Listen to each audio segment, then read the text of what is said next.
Hello and welcome to The Library, a podcast where we talk about fan fiction and fan fiction authors. A little brief introduction here. My name is Micah Rodney, but my fan fiction pen name is Jason Tandro. I'm the author behind the Shinra Inc. and series, as well as a few novelizations and some other random pieces of writing. You can check that all out at the link provided below. But I wanted to start a project like this, just basically where I rap with other authors, people who've done fan fiction for a while, and other writers in general, of course, just to sort of talk about their work, talk about their craft, maybe showcase some people you haven't had a chance to, read from yet or so forth. Just a little opportunity to kind of branch out and see what else is out there, so to speak. So I've been reading a lot of fan fiction in the past week or so, but the one that I keep coming back to has got to be Father and Son. It's an incredible piece by CameoAmalthea and Licoriceallsorts. These ladies have produced an incredible fan fiction. It's probably one of my favorites, easily in my top 3 right now. And the concept of the story is so absolutely brilliant. What this story is it's the same scene from the case of Shinra, but told from 2 different perspectives. The first chapter, written by Licoriceallsorts, is from the father's perspective. It's President Shinra. And the second chapter, by CameoAmalthea, is from the son's perspective, from Rufus Shinra's perspective as a young boy. And that concept alone I thought was brilliant. I mean, I read the description, I'm like, I have to read this, and it was an amazing piece of writing. I recently had the opportunity to actually sit down and speak with the authors of this incredible piece. Before you listen to this podcast, I highly recommend you read that fan fiction. It'll take you, I mean, if you're a pretty quick reader, you can probably knock it out in about 15 minutes. It's just a brilliant piece. If you've read it already, or if you just want to get on to the interview, I'm going to go ahead and switch it on over to the interview I had earlier today with these 2 talented authors, and basically I'll let you hear it from their own mouths. But anyways, moving on to the actual interview proper, I'm going to go ahead and say let's just start with a basic introduction. I guess, Cameo, if you want to go first, and then you, Licorice, if you just want to introduce yourself. Okay. Alright. Well, I'm CameoAmalthea, and I'm a fanfic writer. Okay, this sounds like an intervention, but I guess I've been writing fanfiction since I turned 18. So I guess I really started into it around 2007, got big into fandoms around 2009, 2010. When I was in high school, I focused mostly on original fiction, but then in college, I was actually studying creative writing, so original fiction became more work, so I wanted to do something where I wouldn't have to worry as much about if I'm going to turn this in, am I going to publish this, and it was just kind of freeing to write fan fiction and play out ideas, so that's my background in it. And you, Licorice? Yeah, I came into the Final Fantasy VII fandom, I think it must have been around 2009. I'm a lot older than Cam, probably old enough to be her mother. And so fanfiction was something I came to very late in life after I got interested in Final Fantasy VII, because one of my kids showed me Advent Children, and then it just kind of captured my imagination, and I went looking for stuff on the internet about it, and then I just discovered this world of fanfiction and got sucked right into it because it was just so fascinating. That's pretty awesome, and yeah, that's kind of how it goes there. I noticed that a lot of people who kind of start with it, they're just like, I'm going to read 1 or 2, and then they're hooked. So. Yes, yeah. I still remember in some detail the very first one I read, but I was trying to find it yesterday, and I can't find its title or who wrote it. So I'm still trying to track that one down, but it was about... it was kind of telling the story of Final Fantasy VII from the Shinra point of view, which I guess maybe accounts for my preferences in writing in the fandom, and it was about Reno and Reeve, and they went off on a trip to Gold Saucer, and I just can't remember the rest, but it was just a revelation because it was so, I didn't understand, I didn't know the game at that point, I didn't know the story, I didn't really know these characters, so I was kind of reading in the dark and trying to make sense of it all, but it was just so weird and fascinating. Well, man, that's it's definitely fun to see how different writers take perspective on different things. And I noticed that, I know you especially, Licorice, love to write from the Turk's point of view, and that's what I started out writing nothing but Turk fan fictions, and that kind of leads us into this story we're doing, the father and son story. Which when I read it, I'm telling you, I read this must have been about maybe 7 or 8 months ago.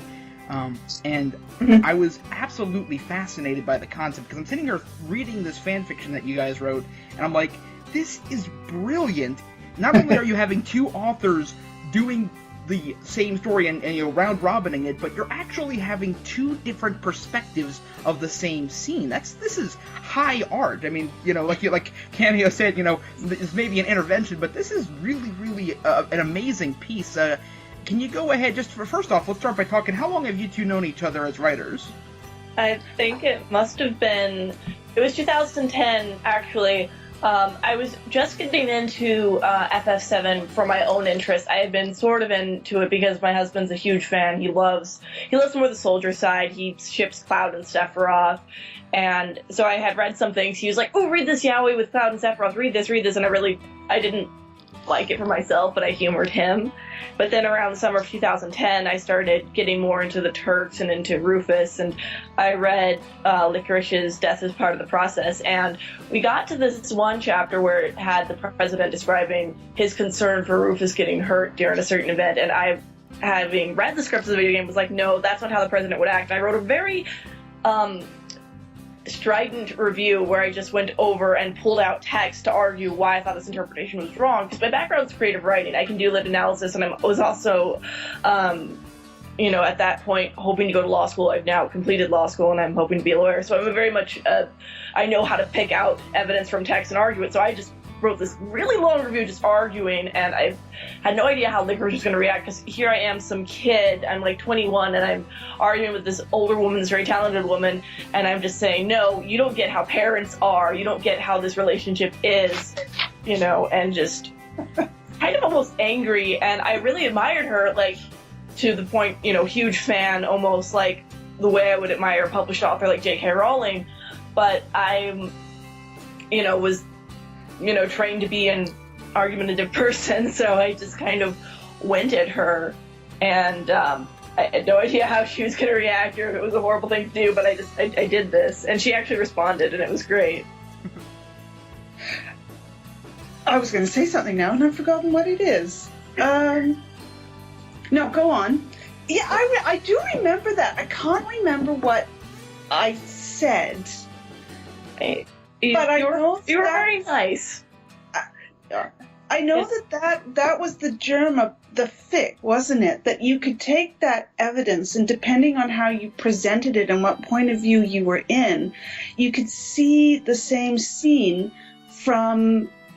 It could be spun in very different ways. Yeah. How you interpret it. And I think that then Licorice and I, our relationship is, she did respond, and she responded really long, and she was very respectful, and then I started writing my own fics from Rufus's point of view, just kind of to show how I saw his motivations, and she would review them, and we just started reviewing back and forth, and then she became my beta, and it kind of came from me less being scared fan to more us becoming friends. And because I'm actually an orphan, she basically became a mother figure to me, as someone I would go to for mentorship and advice, and got to meet in person because I go to cons all over the place. So I went to a con in Toronto, and so we've just basically become close friends, and it's been really great. That's really cool. That's actually kind of sweet. Yeah, it's been a very fruitful relationship, I would say, and proof that not all acquaintances that start over the internet need to be negative. It's been a very positive one for both of us, I'd say. Yeah, I think online friendships are, a good thing. I think a lot of parents, especially in the early days of the internet, got very on alert that anyone out there is definitely a predator, but mostly I think it's kids talking to each other, or if there are older people, it's more just forming relationships, being the moms of the fandom, the big sisters of the fandom, and looking out for each other. Stay off of B and the sketchy chat sites, and you usually can do okay, right? Yeah, I think, don't go to 4chan ever. I think the fanfiction circles are great, because no one's going to form this elaborate identity as writing these long stories just to talk to a 16-year-old, because that's too involved, I think. So basically, from the beginning, we didn't agree on how we saw the President and Rufus's relationship, and I got into Final Fantasy VII, the canon of it, sort of backwards, where I watched Avid Children, that I wanted to know more about who this Rufus was and who the Turks were, because they weren't really fleshed out at all, and it was kind of like, what's going on there? So I read The Case of Shinra, which is the novella that links the original game to FF7, and it's all from Rufus's point of view and the Turks' point of view, and then I basically went backwards, reading the scripts from all the games. So I kind of got the story backwards, and so the first point of view I got in the game, in the canon, was Rufus's point of view, which is the scene that we actually wrote about in the fic, which the only interaction in canon you really get with Rufus and the President, from Rufus's point of view, is that he flashes back to that moment when he was 5 as a sort of defining thing with him and his father. And for me, as I mentioned, I'm an orphan, and I'm actually an orphan through abandonment, because my mother was very abusive, and then I was with guardians starting at 14, and they weren't abusive per se, but they weren't entirely great either, because they really didn't want me, because my guardians was my aunt, and I basically was her black sheep sister's kid that was dropped at her doorstep that she didn't want to deal with. And so they were very critical of me, and I, just because of my own background, I could see how having a parent not give you the approval, not encourage you, and just being harsher to you, how that can hurt you. And I basically was very sympathetic to Rufus as sort of this broken character who grew up in a very abusive environment, and that made him kind of like comparative to Zuko in Avatar of The Last Airbender. Just one of those characters who had a terrible father, who was pushed to be something that's, not a nice person, but he has completely sympathetic reasons for doing it. I think, in our little corner of fandom, I think the relationship between Rufus and his father is one that has given rise to a lot of fanfics. It's something that people who think about the fandom and write about the fandom have given a lot of thought to. And one of the things that I saw emerging in these fics was that President Shinra was often characterized as a very abusive parent. He was emotionally abusive, physically abusive in other ways, which he could have been, right? I mean, there's plenty of scope in the canon to interpret him in that way. But I was interested in looking at whether it was possible to write about a father who, with really the best intentions in the world, can have such a negative effect on their child, not because they're evil or mean or abusive, but because they just don't know how to be the parent that their child needs. So that's really where the germ of this fic came from for me. Yeah, and I see fan fiction in a lot of ways almost like an essay, where you can use it to present an argument for a certain interpretation. But whereas an essay, where you take your argument and then take bits of the canon out and put it in quotes to prove your point, with fan fiction, you write an interpretation using the background and write it as a narrative to see how you could interpret it that way from the character's view itself. So it's almost like a narrative essay, and it's very much literary fiction. And I honestly think it could be something that would have great academic value to learn, basically, analysis of text from the character's point of view and a different way to sort of argue things, I suppose. So we finally got to this because we once again were hashing this debate out in forums about whether or not we would interpret this as abuse, which is, of course, a very heated topic because you can't say what is or isn't child abuse because it's really close to home for a lot of people, unfortunately.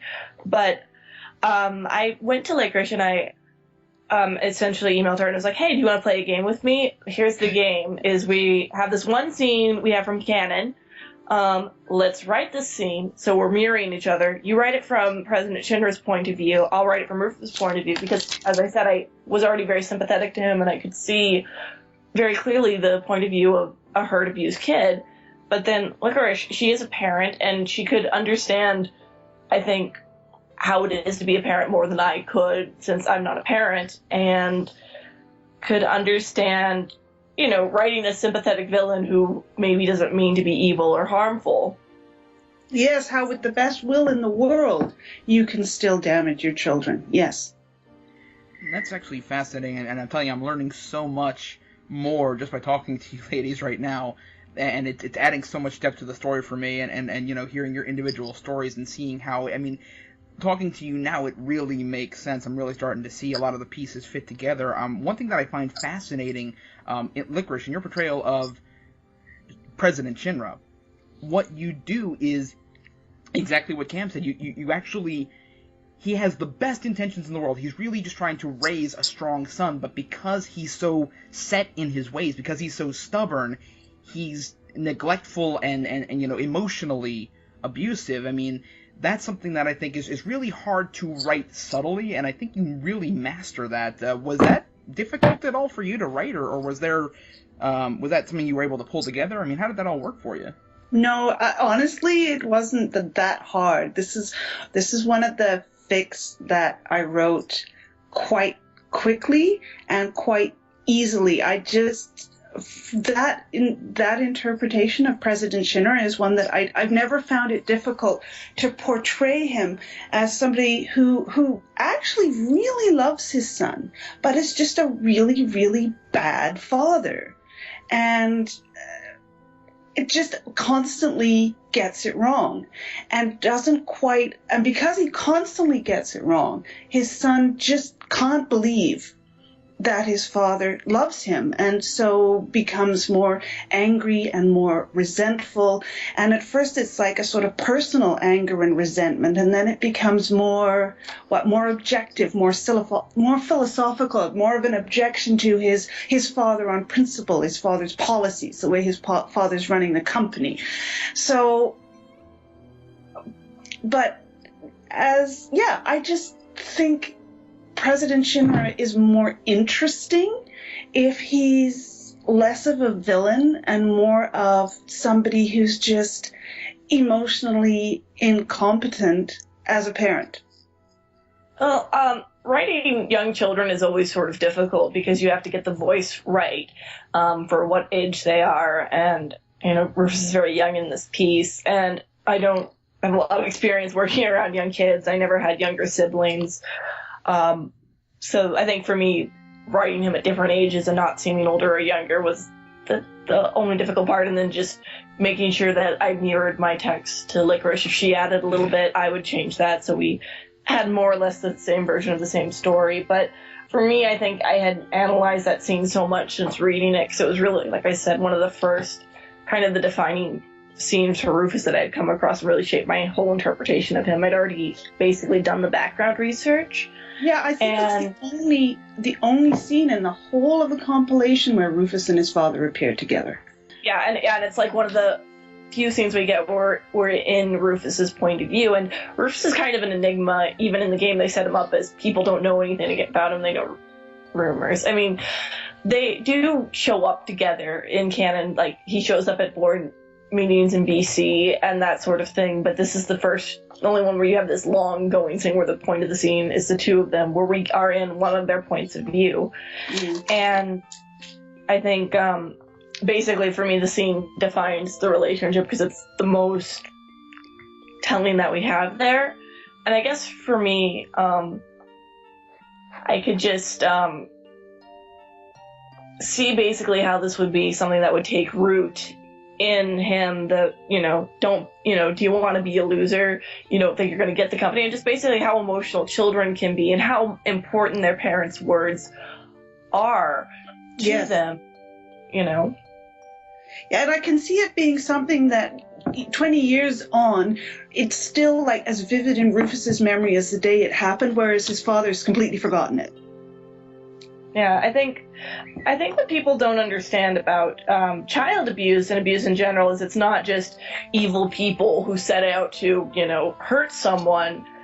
A lot of the time, child abuse happens because people don't know how to be parents. They're neglectful, or they aren't set out for it, or they think their ideas are better, and it's not because they don't love their child, it's that they don't know how to love them fully or the way that they need to be loved. I mean, we've, you know, witnessed the suicide of Leela Alcorn, and that was so tragic, and her mother still insists that I loved my son, and I do think that she loved the idea of her child and who she thought her child was going to be, but she obviously couldn't accept her for who she was, which ultimately drove her daughter to suicide, which was very sad. But I think in a lot of circumstances, it is parents love the idea of having a child, but they don't always see the child as a person.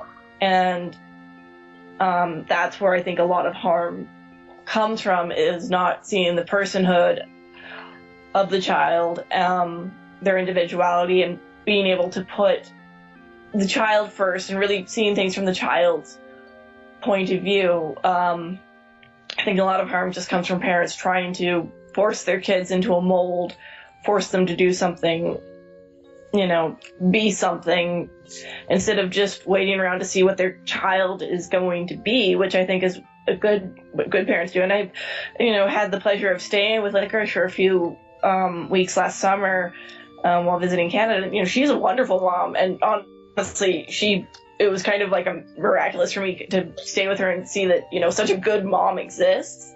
And I think, like, her philosophy on parenting is like the right way, which is basically, I'm going to see what my kids are going to be. I don't have any ambitions on them. It's what they turn into.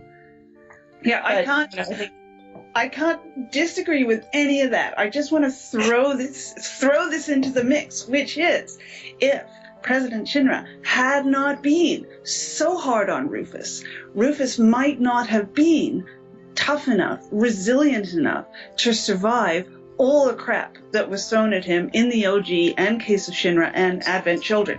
He might have just caved. Yeah, I think a lot of times tragedy can make us, and again, I'm going to make a comparison to Zuko. In season 1 of Avatar, he says that, you know, his father never loved him, he never respected him, and never gave him anything, but that his struggle made him who he is and made him stronger.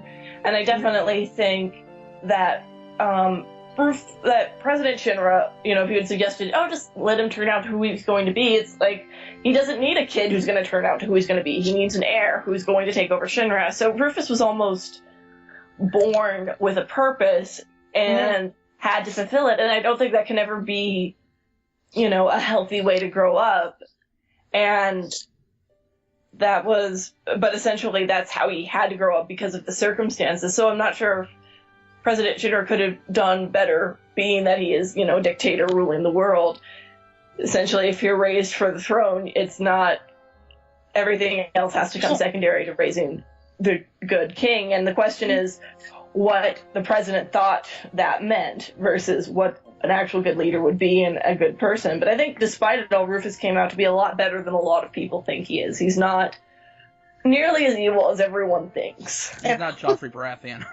No, he's not at all. He's, you know, very much unsadistic. If you read some of the novellas, he is disgusted by sadism. He's disgusted by looking down on others or calling servants dogs.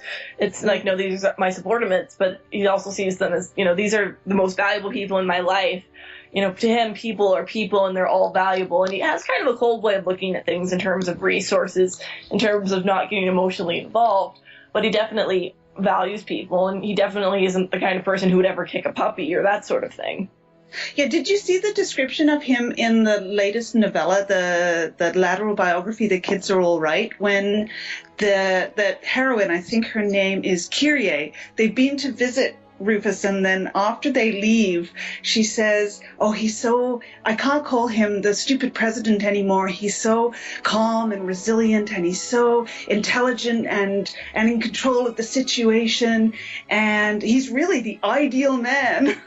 Yeah, she said that he was very kind-hearted, and yeah, that's I think it. part of that might be just that he's charming, and you're going to like him anyway because he's charming, but I think he has some genuinely good, interesting qualities. And that it's interesting that he's not just President Shinra Mark II, but worse, which is kind of how I think he was initially conceived, to come in and be worse than the president, so you have a new, obstacle to fight. But as he's developed, he's become really interesting in his own right as sort of a character who has a redemption arc and who is always really interesting in what he does, and essentially basically sort of the genius teenager, kind of like Yagami type, who can cause a whole lot of trouble, to basically someone who inherits the throne when the kingdom is burning down around him and can't do anything about it, and then basically finding his own destiny after everything he was raised to do is just kind of gone. And I've always thought that interpretation of Rufus is probably the canon, because even looking at the original game and at Advent Children especially, after he's had that kind of redemption arc like you mentioned there, he's cold and calculated because he is a Shinra, but he's not, like you say, he's not sadistic, he's not trying to cause harm. He's honestly doing what he thinks is the best course of action for him and his people and his government and so forth. So I really think that he is evil by circumstance, not by he's just a bad person. And I think he's a politician. Yeah, and I think what Final Fantasy does well is they put you in the point of view of characters, and none of the characters are not morally gray, and you have to realize that. So of course, your player characters in FF7 don't like Rufus and he's the bad guy to them, but they're also terrorists who've blown up a reactor and killed a bunch of people. No one has their hands clean in this world, and that's why I really like Before Crisis as a game, and I wish that it would be released in the US, because currently it's Japan only, and it was released on cell phone, so it's really hard to get the game. But you basically play through as Turks, and you get to see fighting terrorists from the Turks' point of view, and with emphasis on, okay, we have to stop the reactor from blowing up, or there's going to be all these civilian casualties, and you're like, oh. So that basically you're playing two different sides of a war, and no one is bad. They're both just fighting for a different ideal. Yeah, it's the world that just keeps on providing new layers of meaning and interpretation. I think Najima himself, the more he writes about this world, the more he himself has developed the character of Rufus. I think it's as you said at the beginning, he was a bit of a cardboard cutout villain, but the more the compilation has developed, the more depth and interest he's been given canonically. Now I want to talk individually to you as far as your other work. I wanted you to talk about stuff you've done outside of Father and Son. Licorice, let's start with you, because I know you've written a lot of really, really longer pieces. Like Death is Part of the Process. I think you finished Yes. 82 chapters long. It is 87 chapters long. I haven't posted all of the last chapters yet. I'm trying to understand what's holding me back from posting them, but I think I just don't want to let this thing go, because it's been such a part of my life for so long, and I don't know what I'm going to do when it's finished. I have to find something else to do to fill my time. So, yeah, I don't even know. I started writing that. When I started writing that, I hadn't even played Final Fantasy VII, and I honestly didn't have that much of an idea of what I was getting into. And I just wanted to write this little one-shot about Reno finding a cat and curing it. And then it just grew and it grew and it grew. All my fics have a habit of growing and growing and growing. If I don't keep a really tight rein on them, they all want to turn into novels. So I think I'd written a couple of chapters, and then I thought, oh, I know, why don't I just do a novelization of the whole of Before Crisis? And I really didn't anticipate at that point that it was going to grow to become 87 chapters long and take 5 years of my life. It's like what George R.R. Martin said. He says there's some writers who are architects and some who are gardeners, and it seems like you're kind of a gardener. Yeah. They just like to grow and grow and grow. So that's really been my major fic. And I think when it's finished, I don't know whether I will have much left to say in this fandom, or at least not about Rufus and the Turks. I think I may have said it all. But yeah, I like Shingeki no Kyojin. I'd like to write some stuff in that fandom. I'd love to get more into the Hobbit fandom. I really, like so many other people, I really fell in love with the dwarves, and I think it would be fun to write some stuff in that fandom. And then also recently I've been thinking more about the earlier period, the pre-game period of Final Fantasy VII with Hojo and Vincent and Lucretia and Gast and Veld and all those characters, and thinking I might have something interesting to say about them. Have you had Not the sure opportunity what. to play, I'm sorry, I didn't mean to cut you off there. Have you had the opportunity to play Crisis Core? Oh, yes, many times. Then I lost it, but my older son gave me a new copy for Christmas, so I've been playing through it again. Yeah, I mean, I played Crisis Core. I play it now more times than I can count in Final Fantasy VII, and I've watched Before Crisis to death on YouTube and just read everything. I don't think there is a Turk fanfic that I have not read. I'd be really surprised to find one that I haven't read. Alrighty, so definitely looking forward to see what else you do there. If you do go into The Hobbit, I'll tell you, if you haven't seen it yet, I personally recommend the Rankin Bass version of The Hobbit. I much prefer it to the Peter Jackson version, as far as the movie versions. I mean, I'm a book reader myself, but if I had to take a movie, I'll take Rankin Bass any day. Is that the cartoon version? Yes, the cartoon version with the songs and everything. It's about like 90 minutes long. It's so good. I mean, yeah. I think I saw it years and years ago. Yeah. My brother always tells us to bring it out every Thanksgiving. It's definitely a part of my childhood. But I'm sorry to say I'm a bit of a Killy Toriel shipper. I know she's not even a canon character, but it's just so cute. No comment on that. Cam, moving on to you. Same question, tell us about your writing outside of Father and Son. I know you've got an impressive library of some 40 stories now outside of Father and Son. Any particular favorites or any, pet projects of yours?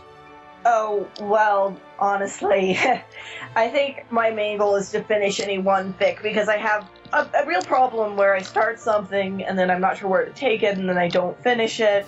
I have very few completed stories outside of one-shots, and I think my goal is to really finish them and to not get this stalling at the end where it's like, I'm afraid to finish it because what if the ending's terrible and it ruins the whole fic, so then I just don't finish it. Then I have a bunch of people like, hey, can we have the last chapter? And I know it's not fair to them.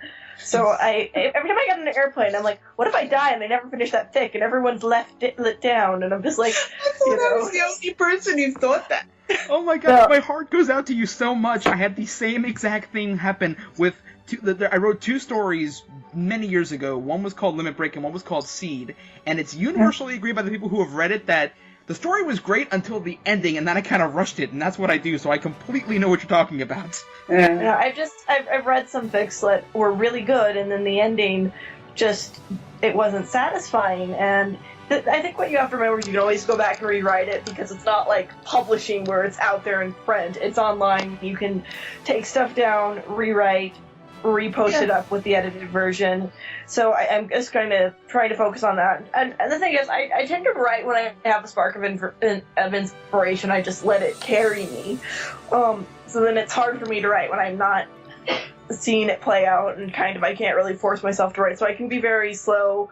Because there's this one of my major fics is a Kingdom Hearts AU, and it's a fantasy AU about a race of magical creatures called Naga, which are half snake, and they're at war with humans, so it's kind of a high fantasy thing. And I wrote it during 2009. At the time I was living with a bunch of friends. We were all into Kingdom Hearts, and it was kind of this sort of, Kingdom Hearts sort of household and where I was at the time. Then I wrote most of it, and then I basically have let it go for like almost 5 years without finishing it, just because I'm not the person I was when I started out writing it, and I'm not in the frame of mind. I don't have the same people to bounce stuff off of, but I have to, I guess, get over it for the sake of the people who want to read it and kind of be with my readers. But I think what my collection is, it's a combination of sort of literary fanfic where I'm analyzing characters or possible backgrounds,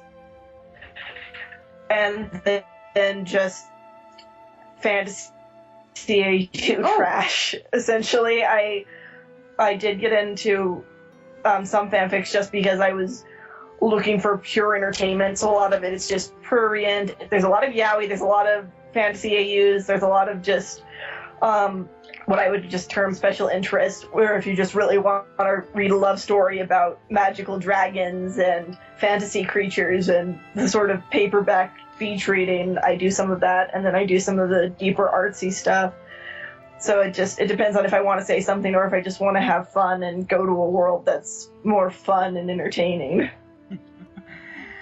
Well, it's I've read a lot of both of your work there. I mean, actually, to be perfectly honest, I haven't read that much of your work, Cam, because I just kind of recently started looking at your thing. I've got a huge backlog of stuff I've got to read. But I mean, I really like what you've put together here with, especially with Father and Son. But I started reading Death as part of the process. I'll finish it at some point. I promise, Licorice. It's such a monumental work. I kind of pitched Death as the part of the process to everyone just because I see it as my fandom and I want to get people into the Death as part of the process fandom so we can talk about it, like talk about ships, and just these versions of the characters are the ones I really care about, so I try and get people into it, but it is really long, so I understand. It is really long. I'm not quite sure exactly how many words it is. It's pretty long. It's not the longest piece of fan fiction ever written by any means, but yeah, it's long. There's some figure.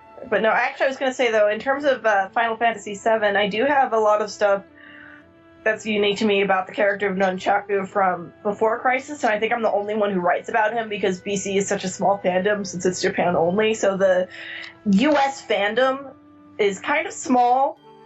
There are people, they exist, but you can't find like 10 pages. So with Nunchaku, I've searched on ff.net and I didn't find anything at all. No, there's nothing. Nothing was tagged with him. If only they bring it out. If only they bring BC out in the States. I've written about it could be the BNS. Oh yes, then cosplays would be relevant and I'd get more likes because I cosplay from it. I organize cosplay groups from it, and there are people in the BC fandom. There's great people. King of Bear Traps, Crimson Sun. Yeah. Lots of people who've been around. There is a small but determined US fandom, and I love these people. But yeah, no, Nunchaku is a great character. I'd love more people to know about him because he's like the most unlikely Turk ever. Because he's essentially this sweet rich boy who decides he wants to be a Turk, and there's no reason he should even get into this organization. Because if you read the background stories from everyone in BC, they're all basically a variety of different tragic backstories where they were wrongfully imprisoned, were in gangs, were orphaned, essentially people who had nowhere else to go. And then you have this essentially rich kid who just is saying who is talking about being a Turk like kids talk about wanting to do a study abroad, where it's, I want to learn to be on my own and experience new things, and like he's applying for one of those fake assassinating people. Yeah, it's like applying for one of those fake charity things where you go pretend to build an orphanage to feel better about yourself without benefiting the actual community. Basically, he sounds like a complete obnoxious rich kid, and my thing with this character is like, why are you here? And then just learning about him, because he is such a nice, cheerful person, I kind of fell in love with him and wanted to explore it in kind of the darkest way possible, because, why is a nice kid being essentially an assassin, a spy? So it's basically a sweet character in very dark situations. So I've written a couple one-shots with him just exploring how he became a Turk, and then one long story called In Shades of Red, which it combines my interest in Turks and exploring these dark themes with my interest in writing romance novels. So it's a good mix. So that's a great story. Yeah. You should read that one. In Shades of Red? Yeah. In Shades of Red. Okay, I gotta add that to the list. I told Licorice one of the reasons I'm doing this whole thing, where I'm doing these interviews and starting this new podcast for authors, is because I've been in a period where for like the past year or so, I haven't read anything, and I felt so bad. I'm like, I'm writing all this stuff and putting up and saying, hey, read my work, but I haven't read anything in over a year because, of course, I've got a 6-month-old now, so that kind of takes up a good chunk of my time. Yeah. But I mean, I really do, I really do need to go ahead, and I'm going to add that to my little notepad full of stories that I have to finish reading or start reading in this case here. One last section here, just to give you kind of start wrapping this up here. I want you to have the opportunity now to do sort of a shout out to other authors and other stories that you haven't written, that that you've read, that you really, really like, that you want people who are listening to you and are fans of your work to read as well. So let's start with Cam this time. Stories by other authors that you've read that you love, that like inspire you, anything like that. Well, it's kind of hard because, honestly, Licorice is one of my favorite authors. She just wrote a challenge piece where the concept was Aerith joins the Turks, which is the most unlikely, hard-to-write sort of... yes, very implausible. Because, yeah, it wouldn't happen, but she writes it in such a way that you can see it happening. Everyone is extremely in character, the world is extremely true to canon, it's well built, and I just loved it, and it's hilarious. I don't even like comedies that much. I like... pairings that much, and it is a song Aerith one, but I loved it. I love her work. She's my favorite author. And then another person I would say is Red Cherry Amber. She has a lot of different pseudonyms, but she writes as Red Cherry Amber in shades, a darker shade, and Morello, which is another type of cherry. It's all along this theme. But Morello, a darker shade, Red Cherry Amber, all the same person.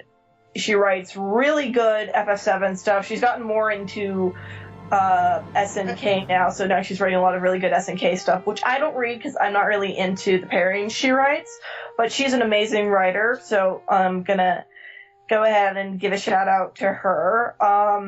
And then if you're more into the fluffy yaoi, Al My Hearteries is my husband's favorite author, and she writes Cloud Sephiroth AUs that are a lot of fun, very light, very out of character, but, fun. And you, Licorice, same question, same, shout-outs, stories you read that you really like, stuff like that? Okay, I was sitting here noting them all down because otherwise I'd have a brain freeze and wouldn't remember. There's a fabulous, fabulous author on FF.net called Ow My Face, she writes backstory fics for the BC Turks, and she is just a fantastic writer. So I can recommend every one of her fics. They're wonderful. And then there's Green Judy. Oh, I love her. Green Judy, yeah. She publishes on Archive of Our Own. She's a very slow writer, very slow to update. But her works are so dense and layered, and you just feel that every word has been chosen with such care. They're really fabulous works of literature, and her characterizations are fantastic. They're usually Sung and Reno stories. They're just wonderful. I think even if you didn't know the characters and you didn't know the fandom, you'd love these stories. And then another Turk writer that I really love is Tyramir with his Day in the Life series. They're just hilariously funny, and I think his characterizations are fabulous. So that's pretty cool. We've got a nice little group we're building here of authors that hopefully at one point I'll get on this podcast. You also mentioned Isama. I need to go ahead and look at her work. So other than that, I think we're going to go ahead and start to wrap it up here. This has been very illuminating, and like I say, I'm learning a whole lot just by doing this process. So I want to thank you both for taking the time out of your Saturday to come and do this for me. I do want to have one last question here, very basic, but just, do you have any tips for your fellow fanfiction authors? Just, general writing tips, stuff like that. Licorice, let's start with you. Just keep swimming. Just keep writing. I do think it's really important. Most people who write fan fiction, I think, are also interested in writing original fic. And I think it's really important to finish what you start. I understand why people don't. Sometimes the fic just dies in the water and you have nothing left to say, and then you have to leave it. But I also think it's really an important discipline to learn to force yourself through that dry patch and actually get to the end of the complete piece that you planned, that you envisaged. Well, what I've learned from studying creative writing and from going through the process of trying to publish and working with literary agents is rewrite, be willing to tear it apart, piece it back together in different ways, be willing to let anything go and to change things in any possible way. Don't get set on your first draft. Your first draft is a rough draft, and you have got to be prepared to scrap it and to be willing to listen when someone says if it's not working. And even after you get it up, if you get reviews that are saying, hey, this isn't working, be willing to talk to people, learn from them, and basically rewrite, readjust, and get a good beta. Licorice is actually my beta, and it's wonderful getting to work with her because she's willing to sit with me and do 3 versions before I'm ready to put it up. And that's essentially what you have to do. Is nothing is perfect on the first go. You just have to keep remaking it, redoing it. Yeah, that's true. I mean, professional published authors, it's never just a work that they did by themselves from start to finish. It passes through so many eyes and so many hands between leaving the author and actually finishing up as a published book. It goes through so many editors in the editorial process. And so nobody, that's standard. That's how it should be.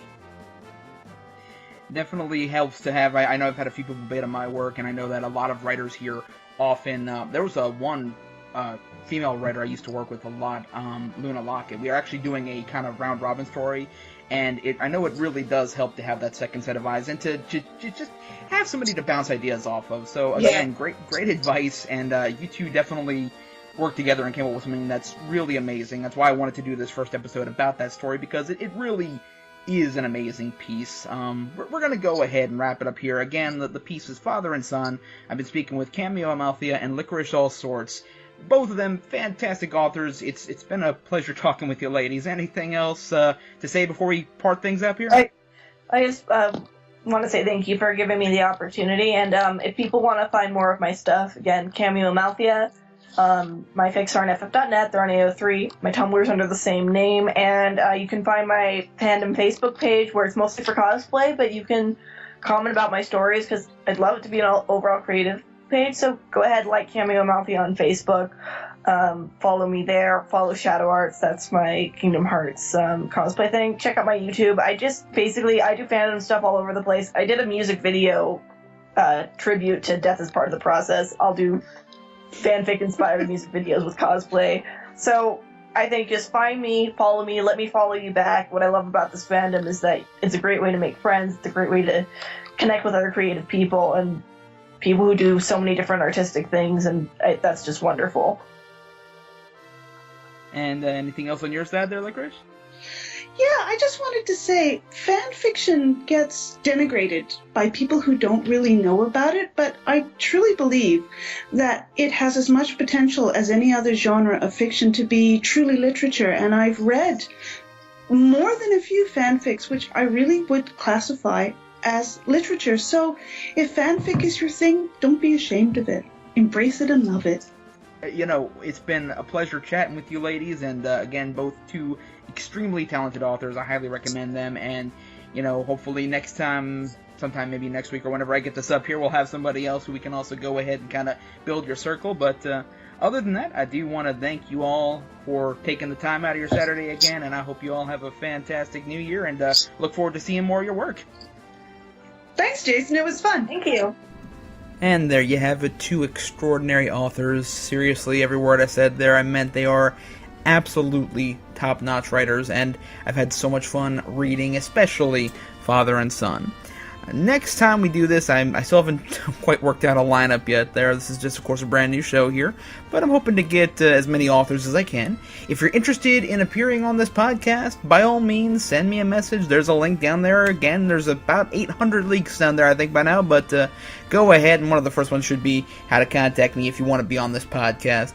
But thank you so much for listening to The Library. We've gone on about 50 minutes here, but hopefully you found it enlightening and entertaining. And again, thank you for listening.